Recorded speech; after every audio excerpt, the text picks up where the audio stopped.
ဒီဗီဒီယိုလေးကိုလက်ခံရရှိပြီဆိုရင်အလွန်ကောင်းမွန်တဲ့နမိတ်တွေကိုလက်ခံရယူလိုက်ပါဒီဗီဒီယိုလေးကိုလက်ခံရရှိပြီးတဲ့အချိန်ကနေစပြီးတော့ငွေကြေးနဲ့ပတ်သက်တဲ့ဆုံးဖြတ်ချက်တွေကိုမကြောက်မဝတ်မင်းနဲ့ရှေ့ဆက်ပြီးတော့ဆုံးဖြတ်ချက်ချပါကိုယ့်အတွက်အလောက်ကံပြီးတော့ကိုယ့်အတွက်အခွင့်အလမ်းကံနေမကြခင်ပေါ်လာလိမ့်မယ်ပြီးတော့နောက်တစ်ခုကကိုယ့်ကိုယုံကြည်ပါငါလုံနိုင်နေငါအဆင်ပြေနိုင်နေငါရဲ့ကြွယ်ဝချမ်းသာမှုတွေငါအတွက်အဆင်ပြေခြင်းတွေအားလုံးတကားကိုငါကိုယ်တိုင်ဖွင့်ထားတယ်ဆိုတဲ့စိတ်လေးကိုတွေးပါမကြခင်ချိန်တွင်းမှာကိုယ့်အတွက်ငွေကြေးနဲ့ပတ်သက်တဲ့ငွေဝင်လာလမ်းတွေပွင့်လာမယ်မမျော်လင့်တဲ့အဆောင်ရှောက်တွေရဲ့ပေးမှုတွေပြီးတော့ထင်ငေါ်နေတဲ့အရာတွေဒီနှစ်သက်မှာကိုယ့်အတွက်တိတိတတ်တာကိုခံပွင့်လန်းလာမယ့်အခြေအနေမျိုးလေးကိုတွေ့ရပြီးတော့နောက်ထပ်တစ်ခုက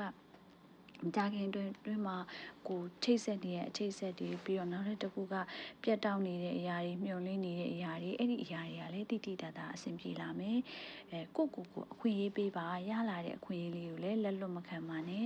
နောက်တစ်ခုကငွေကြေးနဲ့ပတ်သက်တဲ့ဆုံးဖြတ်ချက်တွေမှာကိုယ့်ရဲ့စိတ်အတွင်းစိတ်ကိုယ်တာယုံကြည်ပါမကောင်းဆိုရင်ကိုရှေ့ဆက်မလုပ်တာမျိုးကောင်းမယ်ဆိုရင်လုံးဝကို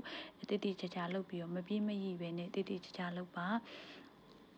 ကိုအားမကြခင်မှာကြွယ်ဝချမ်းသာခြင်းတွေရဲ့ကန်စာတာပေးမှုကိုရောက်လာလိမ့်မယ်အဆောင်ရှောက်ကောင်းတွေရဲ့ဆောက်ရှောက်မှုတွေရလာလိမ့်မယ်ကောင်းသောကံတွေလက်ခံရရှိကြပါစေ။